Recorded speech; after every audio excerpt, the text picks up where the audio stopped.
नमस्कार दोस्तों, कैसे हैं आप। मैं दीपा लखनऊ से स्वागत है आपका अपने YouTube चैनल दीपा लखनऊ में। आज हम बात करेंगे वट सावित्री व्रत के बारे में। वट सावित्री व्रत की पूजा किस दिन करनी है, शुभ मुहूर्त, कथा, पूजा के लाभ, जानेंगे संपूर्ण जानकारी। वीडियो को शुरू करने से पहले आप सभी से निवेदन है कि हमारी जानकारी आपको पसंद आए तो प्लीज चैनल को लाइक सब्सक्राइब करना बिल्कुल ना भूलें। आइए जानते हैं 16 या 17 मई कब रखा जाएगा वट सावित्री व्रत, जानेंगे सही तिथि। वट सावित्री व्रत हिंदू धर्म में सुहागिन महिलाओं का खास व्रत माना जाता है। यह व्रत ज्येष्ठ महीने की अमावस्या तिथि को रखा जाता है। मान्यता है कि माता सावित्री ने अपने पति सत्यवान के प्राण यमराज से वापस लेकर अपने अटूट प्रेम और संकल्प का परिचय दिया था। तभी से महिलाएं पति की लंबी उम्र और सुखी दाम्पत्य जीवन के लिए यह व्रत रखती हैं। इस बार भी कई लोगों के मन में वट सावित्री व्रत की तारीख को लेकर असमंजस है कि व्रत 16 मई को रखा जाएगा या 17 मई को। ऐसे में पंचांग के अनुसार सही तारीख और पूजा का समय जान लेते हैं। वट सावित्री व्रत की सही तारीख पंचांग के मुताबिक ज्येष्ठ अमावस्या तिथि 16 मई 2026 को सुबह 5:11 से शुरू होगी। तिथि का समापन 17 मई को रात 1:30 पर होगा। उदया तिथि को देखते हुए वट सावित्री व्रत 16 मई शनिवार को रखा जाएगा। इसी दिन महिलाएं बरगद के पेड़ की पूजा करेंगी और परिवार की सुख समृद्धि की कामना करेंगी। अब जानते हैं पूजा का शुभ समय। 16 मई को पूजा के लिए कई शुभ मुहूर्त बन रहे हैं। ब्रह्म मुहूर्त सुबह 4:07 से 4:48 तक। अभिजीत मुहूर्त सुबह 11:50 से दोपहर 12:45 तक। विजय मुहूर्त दोपहर 2:04 से 3:28 तक। गोधूली मुहूर्त शाम 7:04 से 7:25 तक। इन समय में वट वृक्ष की पूजा और परिक्रमा करना शुभ माना गया है। अब जानते हैं कि वट वृक्ष की पूजा क्यों की जाती है। धार्मिक मान्यताओं में बरगद के पेड़ को बहुत पवित्र माना गया है।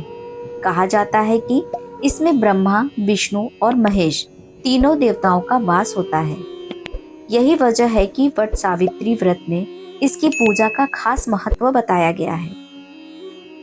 महिलाएं इस दिन वट वृक्ष पर सूत लपेटकर परिक्रमा करती हैं और पति की लंबी उम्र की कामना करती हैं। कई जगह 7 तो कई जगह 108 बार परिक्रमा करने की परंपरा है। अब जानते हैं पूजा की आवश्यक सामग्री क्या है। पूजा की आवश्यक सामग्री पूजा शुरू करने से पहले ये चीजें एकत्र कर लें, जैसे बांस का पंखा, कच्चा सूत यानी कलावा, धूपबत्ती, दीपक, कपूर, सिंदूर, रोली, अक्षत, चंदन, हल्दी, भीगे हुए काले चने, गुड़, मौसमी फल, लाल या पीला कपड़ा, जल से भरा कलश, ताजे फूल। अब जानते हैं वट सावित्री व्रत की पूजा विधि। इस दिन सुबह स्नान के बाद महिलाएं साफ या नए कपड़े पहनती हैं और श्रृंगार करती हैं।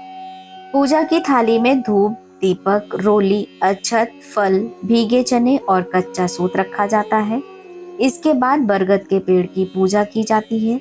सावित्री और सत्यवान की कथा सुनी जाती है।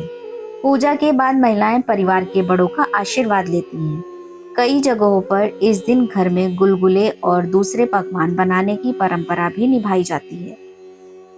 धार्मिक मान्यताओं के अनुसार श्रद्धा से किया गया वट सावित्री व्रत वैवाहिक जीवन में सुख और स्थिरता बनाए रखने वाला माना जाता है। अब जानते हैं अगर आसपास नहीं है बरगद का पेड़ तो पहली बार घर पर पूजा करने की संपूर्ण और सरल विधि। ज्योतिषाचार्य बताते हैं कि जिन महिलाओं के घर के आसपास वट वृक्ष उपलब्ध नहीं है, वे पूजन से 1 या 2 दिन पहले वट वृक्ष की छोटी डाल लाकर किसी गमले में स्थापित कर दें। इसके बाद 16 मई को स्नान आदि करने के बाद स्वच्छ वस्त्र धारण करें और भगवान शिव तथा माता पार्वती का ध्यान करते हुए वट वृक्ष को शिव पार्वती का स्वरूप मानकर पूजा करें। पूजा हमेशा उत्तर दिशा की ओर मुख करके करनी चाहिए। सबसे पहले वट वृक्ष पर जल अर्पित करें, फिर रोली, अक्षत, फूल और श्रृंगार की वस्तुएं अर्पित करें। इसके बाद घी का दीपक जलाकर विधि विधान से वट वृक्ष की पूजा करें। पूजन के दौरान वट सावित्री व्रत कथा का श्रवण करना बेहद शुभ माना जाता है। कथा सुनने के बाद महिलाएं रोली या कच्चा सूत लेकर वट वृक्ष की 108 बार परिक्रमा करती हैं और हर परिक्रमा में मौली लपेटती जाती हैं। मान्यता है कि ऐसा करने से पति की आयु लंबी होती है और वैवाहिक जीवन में सुख शांति बनी रहती है। अब शुरू करते हैं वट सावित्री व्रत कथा, जिसके बिना अधूरी है पूजा। पौराणिक एवं प्रचलित वट सावित्री व्रत के अनुसार राजर्षि अश्वपति की एक संतान थी, सावित्री। सावित्री ने वनवासी राजा धूमतसेन के पुत्र सत्यवान को अपने पति के रूप में चुना था, लेकिन जब नारद जी ने उन्हें बताया कि सत्यवान अल्पायु हैं, तो भी सावित्री ने अपना निर्णय नहीं बदला। वह समस्त राजवैभव त्याग कर सत्यवान के साथ उनके परिवार की सेवा करते हुए वन में रहने लगी। सत्यवान लकड़ियां काटने जंगल गए। वहां वह मूर्छित होकर गिर पड़े। सावित्री ने वट वृक्ष के नीचे अपने गोद में पति का सिर रख उसे लिटा दिया। उसी समय यमराज सत्यवान के प्राण लेने आए। यमराज सत्यवान के जीव को दक्षिण दिशा की ओर लेकर जा रहे थे। सावित्री भी यमराज के पीछे पीछे चल देती है।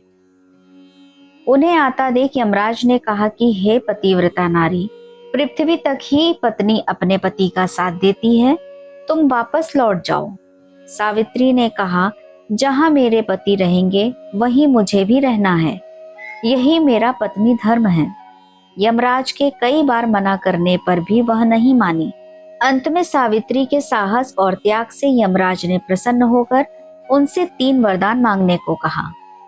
तब सावित्री ने सास ससुर के लिए नेत्र ज्योति मांगी, ससुर का खोया हुआ राज्य मांगा एवं अपने पति सत्यवान के 100 पुत्रों की मां बनने का वर भी मांगा।